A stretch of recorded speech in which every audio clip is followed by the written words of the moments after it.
pourquoi je voulais faire une vidéo uniquement pour pouvoir parler de Cristiano Ronaldo? Parce que, et pour avoir justement eu la discussion avec un poteau, tu te reconnaîtras, poteau, on a longuement discuté. Il y a certaines personnes qui trouvent que c'est pas une bonne chose de prendre Cristiano Ronaldo 39 ans pour pouvoir le mettre comme fer de lance de ton attaque au Portugal. Il y a d'autres personnes qui vont trouver que c'est intéressant de le prendre. Je vais essayer d'expliquer les deux raisons, enfin, les deux côtés. Il y a des arguments pour, il y a des arguments contre. Et on va commencer par le fait de pourquoi c'est problématique d'avoir pris Cristiano Ronaldo pour 7 euros. Ben pourquoi? On dira premièrement le plus simple et le plus facile.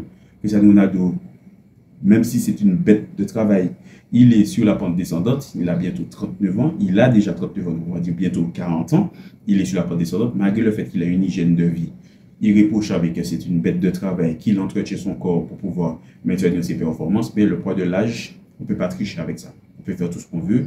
Les capacités physiques, comment dire ça, elles baissent avec le temps, avec l'âge. Donc, le Cristiano Ronaldo de maintenant, ce n'est pas le Cristiano Ronaldo de fin Real Madrid, ni de la période Juventus de Turin. On a plus du Cristiano Ronaldo de la deuxième période Manchester United ou le Cristiano Ronaldo de Al Nassr, celui qui joue en Arabie Saoudite actuellement. Ça reste, on va dire, pour le footballeur lambda, quelque chose de très bien. Avec son expérience, il peut justement faire des décisions. Mais je trouve que le mettre là, ça peut freiner la progression de certains autres qui sont en sélection et qui ont besoin de briller. Gonzalo Ramos fait très bien le travail de neuf. Il bouffe les espaces, il participe très bien au jeu, il a une très bonne finition, il a un beau sens du but.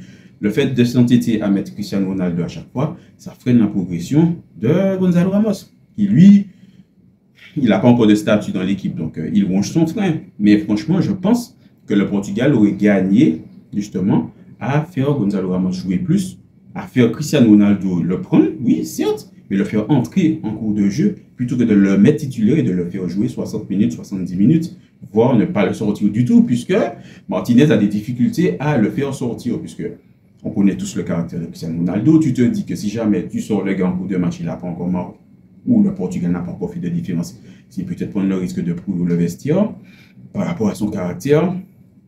C'est un argument qui s'entend.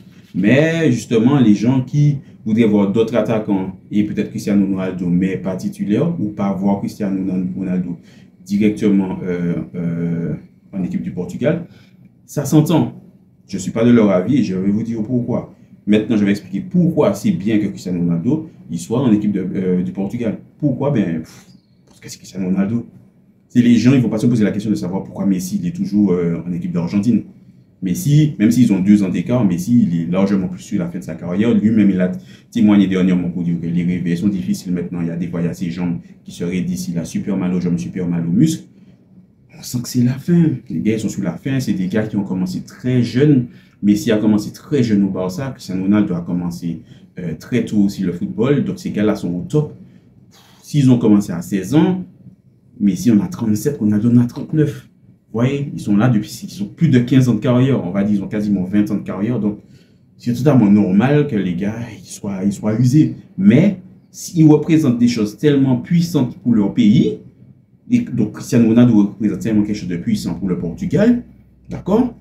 C'est l'équivalent, on va dire, d'un dieu là-bas, la manière que Messi, c'est l'équivalent d'un dieu en Argentine. Il représente tellement quelque chose d'important que c'est normal que le gars il est toujours en activité. Tu es obligé d'aller le chercher. Le gars, il est toujours en activité. Les gens viennent de dire que oui, il joue en Arabie Saoudite, mais il claque but sur but en Arabie Saoudite. Si c'était si simple que ça, pourquoi beaucoup d'attaquants, donc qui jouent au même poste que lui, ou ailier, ou des gars qui sont même plus dans la fleur de l'âge que lui, ils sont arrivés en Arabie Saoudite, pourquoi ils se sont cassés les dents? Si c'est si simple que ça, que de jouer en Arabie Saoudite. Pourquoi il y en a beaucoup qui ont fait un petit tour et puis finalement ils s'en vont? Parce qu'ils ont été choqués aussi par la demande de professionnalisme et l'intensité aussi du championnat. Je ne viendrai pas dire que l'Arabie Saoudite, c'est la première ligue, hein. Mais il y a du niveau. Et il faut garder un certain level pour pouvoir performer. Cristiano Ronaldo, le gars, il performe. Il continue à battre des records sur records. Donc, il est toujours en activité. Il est toujours capable. Donc, tu es obligé de le prendre. Tu es obligé de le prendre. Et tu as aussi besoin de son expérience. Puisque le Portugal, comme toute équipe, regardez des gens qui allaient chercher N'Golo Kanté parce qu'il a besoin de l'expérience de Kanté. Pepe qui a 41 ans, qui est en défense justement du Portugal. Modric qui a 39 ans, qui est au milieu de terrain de la Croatie. Et je suis sûr que j'ai beaucoup d'exemples comme ça à vous donner sur les autres équipes. Donc, des joueurs d'expérience, chaque sélectionneur et chaque équipe en a besoin. On ne peut pas se contenter de prendre que des jeunes.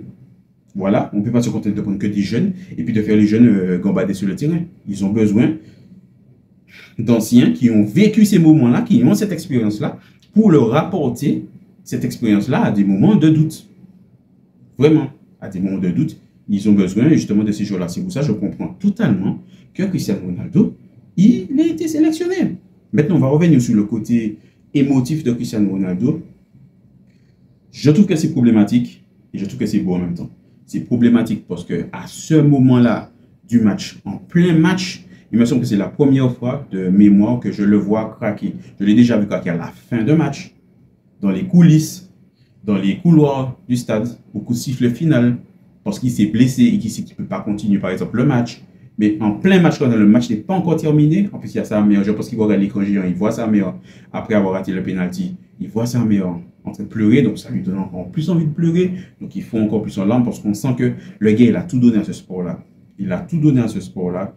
Il s'est donné à fond. C'est quelqu'un qui est très émotif. Tu sens qu'il a toujours besoin de prouver, puisque je pense qu'il a aussi des blessures d'enfance. Et comme on le sait, tous ceux qui connaissent l'histoire de Cristiano Ronaldo savent que de base, l'histoire veut que, enfin pas l'histoire, les faits, parce que visiblement ce sont des faits, sa mère et son père, je crois, ne le voulaient pas. C'était pas un enfant désiré, c'était une grossesse non désirée. Il l'a appris. Donc je pense qu'il y a ce truc-là qui fait que quand tu es comme ça, tu as une sorte de rage. Je pense qu'il a pardonné à ses parents, hein, puisque sa mère, son père, il l'a perdu tout, sa mère lui donne tout sans concession, mais je pense qu'il y a ça qui est resté en lui et il veut te montrer. On n'a pas voulu de moi, j'étais pas censé être là, je vais laisser ma trace dans le game, je vais laisser ma trace dans l'histoire de ce sport-là. Le gars, c'est un amoureux du foot qui a peut-être, je vais faire la comparaison, certains comprendront, certains ne comprendront pas, à la limite de devenir fou, de devenir peut-être le fou du bus à qui personne va dire, ouais, là, lui, il est chiant, voilà, lui, il laisse pas sa place. Mais comme Conor McGregor avait fait un reportage, en fait, le reportage de Conor McGregor, il expliquait que il est tellement amoureux des sports, des arts martiaux, et surtout justement du MMA, qu'il se donnerait vraiment à fond pour ce sport-là jusqu'à en perdre la raison. Jusqu'à vraiment perdre la raison. Quand on regarde la carrière de Conor McGregor et ce qui est devenu aussi Conor McGregor maintenant, on comprend qu'il n'a pas menti quand il le dit ça, à la limite de la folie, je dirais bien ça. Mais c'est ça aussi que Cristiano Ronaldo il le foot, c'est qu'il aime tellement ce sport-là et il veut tellement laisser sa trace de ce sport-là qu'il se donne à fond et jusqu'au bout. Et je ne pense pas qu'un gars comme ça, compétiteur comme ça, ait envie de partir sur un énième échec. La Coupe du Monde 2022 a été très, très, très difficile pour lui. Il a aussi fondu en langue très compliqué. Il n'a pas du tout pesé dans le match, en fait, dans les matchs du Portugal. Et je pense qu'il veut gommer ça. Il ne veut pas partir sur un échec. Et le fait que de voir ses coéquipiers venir le soutenir, le défendre, ou relever la tête. Vous savez quelle image que j'ai vue? J'ai vu l'image de Maître Splinter, le maître vieillissant et tout, qui est relevé justement par ses élèves, les Tortues Ninja. Il est relevé par eux et que maintenant, ils le relèvent et ils disent, c'est nous la relève et on va. Tu as tellement donné à ce pays-là, tu as tellement donné à cette sélection-là, tu nous as tellement donné parce qu'il y a beaucoup de joueurs dans le monde et même au Portugal qui sont comme idole Cristiano Ronaldo. Tu nous as tellement donné que maintenant on va faire ça pour toi. Relève-toi, relève la tête et on va aller au bout pour toi.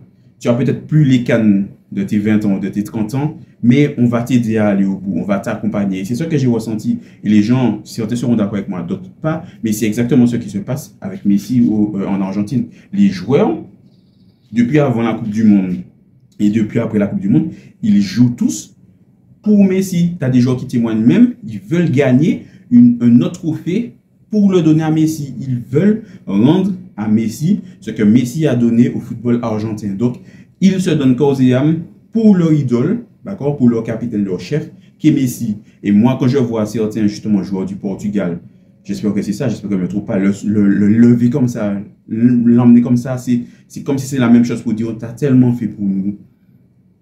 Tonton, t'es le papy, on va t'emmener à la fin. Enfin, toi et Pépé aussi, parce que Pépé, il a fait beaucoup pour le Portugal. Mais moi, c'est comme ça que je vois la chose. Donc, pour moi, la chose, elle est belle. Ça peut faire débat, ça peut engendrer certaines discussions, on va dire, houleuses, mais pour moi, c'est totalement légitime que Cristiano Ronaldo, en étant toujours compétitif et en marquant toujours des buts, soit sélectionné en équipe du Portugal. Voilà, c'est tout ce que j'avais tout ce que j'avais à dire, excusez-moi, pour ce sujet. Dites-moi ce que vous en avez pensé, ce que vous pensez. Si vous êtes plutôt team, fallait pas le sélectionner, ou team, c'est normal qu'il ait été sélectionné. Dites-moi ce que vous pensez en commentaire. Je me ferai plaisir de vous lire et d'interagir avec vous. En attendant, je vous donne, comme j'ai dit tout à l'heure, rendez-vous vendredi 21h pour le match Portugal-France. D'ici là, portez-vous bien.